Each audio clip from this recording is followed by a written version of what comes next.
Mukhang matutupad na ang matagal ng pangarap ni Vice Ganda, ang makapag-guest sa longest-running comedy show ng bansa, ang Bubble Gang. Sa kanyang Instagram stories, ibinahagi ng Unkabogople star ang larawan ng isang bouquet ng puting rosas na may kalakip na mensaheng nagsasabing, "Dear Vice, thank you for guesting. Batang bubble ka na." Hindi nakasulat kung sinong nagpadala, ngunit sinabayan ito ni Vice ng emoji ng ngiting masaya at pulang puso na tila kumpirmasyon ng kanyang excitement.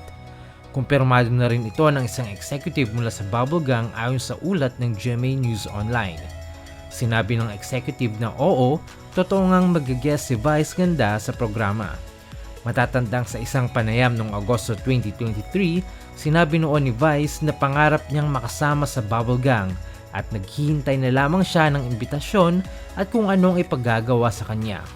Ang pahayag na iyon ay matapos mag-guest si Michael V sa It's Showtime kung saan nabanggit niyang ang pagkikita nila ni Vice ay nagbukas ng maraming posibilidad.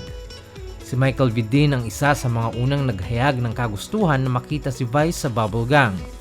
Samantala patuloy ang kasikatan ng programa matapos mag-trending kamakailan ang Shala at Corny Dismaya spoof na tumutukoy sa isyong may kinalaman sa mga umunoy katiwalian sa flood control projects.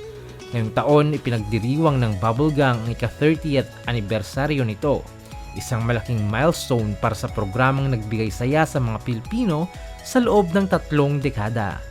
Huwag palampasin ng Bubble Gang tuwing linggo, 6:15 PM sa GMA Network.